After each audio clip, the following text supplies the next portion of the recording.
Thanks for joining me for a little bit today for an on-demand module titled Focus Note Taking, subtitle Take Note of What You Wrote. This will be a great time to go ahead and get out some Cornell Note paper. I'm going to ask that you only write in the notes section during this presentation today, and I'll tell you when we're going to use the other sections. Let's start off with our word of the day. Who can figure out the word of the day? Maybe get a prize. What's that word? Shout it out. It's okay to holler in the classroom. The word of the day is repetition. If you don't know what repetition is, here's a fake definition for you. Repetition is the act of repeated action, repeating over and over, multiple times, repetitiously, repeatedly. You get the idea. Repetition. So why is this the word of the day? Well, what are some examples of repetition in our life? Maybe if you're memorizing a song, maybe if you're learning how to shoot a free throw, maybe you're trying to teach your dog how to do a backflip, or maybe if you are getting ready for a test. All of those are examples of things that you learn through repetition. One more example, hopefully most of you wash your hair. Maybe some of you use Super Mario Brothers shampoo like I do. If you flip that shampoo over to the back, you're going to see instructions right there that say wash, rinse, repeat. Don't blame me if you can't read Chinese. So on that Cornell Note paper, let's start off with our essential question for this module today. If you'll copy this down in that essential questions section. If you don't have an essential question section, then you can just write EQ on your top line and copy this sentence down.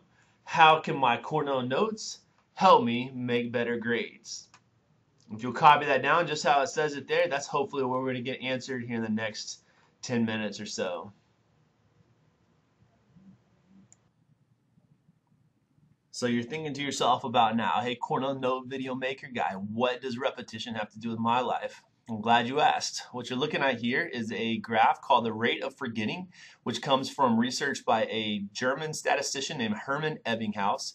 And what this data shows is that with any type of information, after our initial interaction with that information, our retention of that is going to go down to 60, 50, 40, even down to 30% retention from where we initially started, which is pretty bad news, except that with a first repetition of that material, we can bump our retention all the way back up to close to 100%, and then it's going to go down even slower than it did before. And as it starts to fade away in our brain again, we can bump it up with a second repetition, and then continue bumping it up with a third, fourth, and fifth repetition where that level of retention stays really high. So why this is good news is that if you had a test, say right here around day 8, if all you had was your initial interaction with that material, you would expect to have less than 40% retention, and you would probably expect to fail that test. But if we had gone back and gotten a first repetition of that information, then our retention is significantly higher, although it's still below 60%. But with the second repetition, now I'm up above 70%, I would expect to pass that test. And if I had even gotten a third repetition, my retention level is above 90%, I would probably have enough knowledge to make an A on that test. So that kid that sits with you in your pre-AP or honors class that always makes good grades, it's not just because they're smarter than you, it's because they figured out how to get multiple repetitions of the material. In AVID, we call this the 10-24-7 strategy, which means that within 10 minutes to 20 minutes of our initial interaction with information, we're going to get our first repetition. And as that information starts to fade away in our head, we're going to get our second repetition within about 24 hours, and then our third repetition within 7 days. So that when that test or assessment comes along, I'm ready to go. I know I have enough information to be able to get an A on that test. All right, so you've convinced me multiple repetitions are important. What does that have to do with Cornell Notes? I'm glad you asked. Let's look at how using the steps of the Cornell note-taking process, it forces us to get multiple repetitions of information and keep our retention level high. Using that big section on the right, the notes section, where hopefully you're taking notes right now, some strategies to get multiple repetitions are going back in that 10 to 20 minute frame, maybe at the end of class, maybe between periods, maybe during lunch, circling words that you think were key from the notes that day, maybe highlighting or underlining some main ideas. As you read through your notes, if you identify something that you're a little bit confused about, maybe putting a question mark there. And then as you're looking through your notes again, saying, hey, the teacher said that's going to be on the next test. Let me put an asterisk there to make sure I know that that's going to be a possible test question. That's 4 options for repetitions using the notes section. What about the left section, the question section? Well, the way that we get multiple repetitions there is by first off chunking our notes into multiple sections there. Once I've got my notes chunked, what I'm going to do is write a corresponding question for each of those main ideas in those chunks. So if I had 3 chunks, I'm going to have 3 questions in my left column. And remember that I'm always thinking like a teacher, trying to anticipate what the test question is going to be over that section. All right, so what about that summary section at the bottom? What I want to do there is read back through all the questions that I've written on my page of notes here, my essential question and my questions in the left column, and write a 1-sentence answer or response to each one of those questions to build my summary. What that forces me to do is to go back and read my essential question, to read my notes, to read my questions, and basically getting another repetition of all of that information that's there on the page. And now that I've built my learning tool, I can use my page of notes to study for tests a couple different ways. First off is the fold over method, where I put a crease down my page of notes right there along that left column line. And I have my questions there. Hopefully I was thinking like a teacher there. I've got some good potential test questions. And then if I ever forget the answer to that test question, I've got it right there in my notes also. Anything that I'm still confused about, I can bring that question to tutorials. I can always use my Cornell Notes as a resource during tutorials. And then lastly, I always want to be studying, revising, comparing my notes with a friend, making sure that my notes are accurate, and using that skill of collaboration that we work on in AVID all the time. So we just looked at 10 different ways to get multiple repetitions of information using your Cornell Notes. But maybe you're thinking to yourself about now, hey, Cornell Note Maker guy, you sound like a jerk. I'm only going to do half of what you told me to do. That's okay, because even with 5 repetitions of the material, we know that our retention level is going to stay really high, above 90%, and when that test comes around, we're going to have all the information we need to be able to make an A on the test. Pop quiz, hotshot. Pete and Repeat are standing on a bridge. Pete falls off. Who's left? Repeat. Okay, Pete and Repeat are standing on a bridge. Pete falls off. Who's left? Don't ask me to repeat it. Does anybody out there like CSI? I do too. Remember on CSI that you can't convict a criminal unless you've got some evidence. And I can't convict you of being a Cornell Note superstar unless I've got some evidence of repetitions in your notes. So let's look at, using these 10 strategies for repetition, what are some of the evidence that we could see in our notes? Well, circling keywords, that's easy enough. I should be able to see some circles. Underlining or highlighting our main ideas, maybe we're doing that in different colors. That's an easy way to have evidence that we're using repetition. Maybe putting a question mark by our points of confusion, I should be able to see evidence of question marks. If I'm going to asterisk possible test questions, then asterisk or star. Okay, those are the easy ones. Okay, what about number 5, chunking and questioning? Well, if I'm going to chunk, I should be able to see chunking lines all the way across my notes. If I'm going to write a summary that links everything together, maybe the number of sentences in my summary should be the same as the number of questions that are on my page of notes. If I'm going to do the fold over method, some pretty good evidence there is actually having a crease in the paper.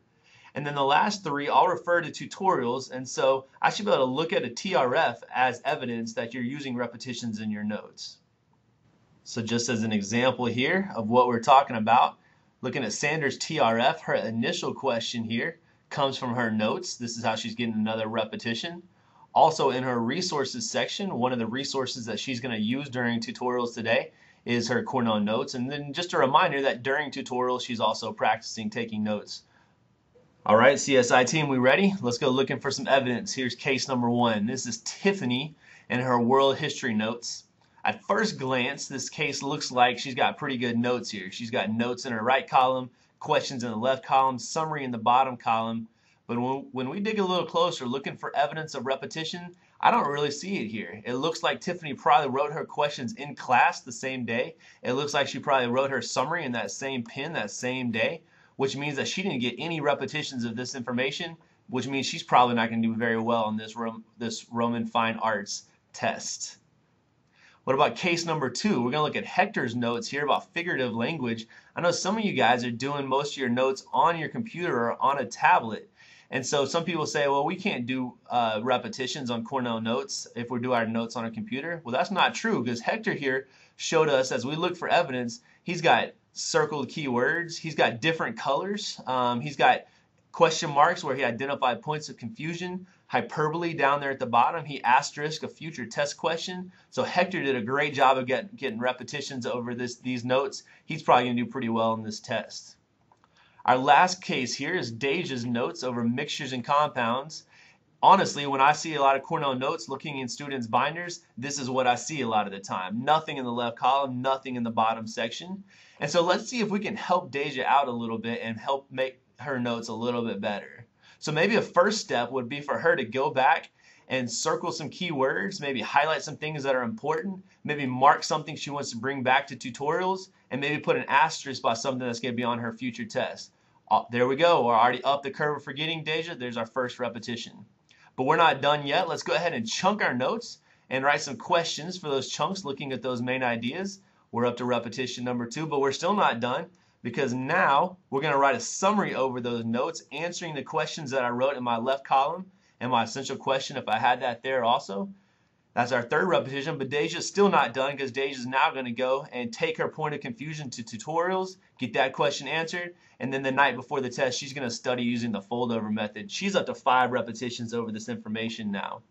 Well, who cares? Why does it matter if Deja gets up to 5 repetitions? Well, if that test was about this time, 8 or 9 days later, if Deja had just taken that first page of notes, she would have had about 30% retention. She could have expected to fail that test. But now that she's had 5 repetitions over that, her retention level is going to be up here. Deja's now an A student.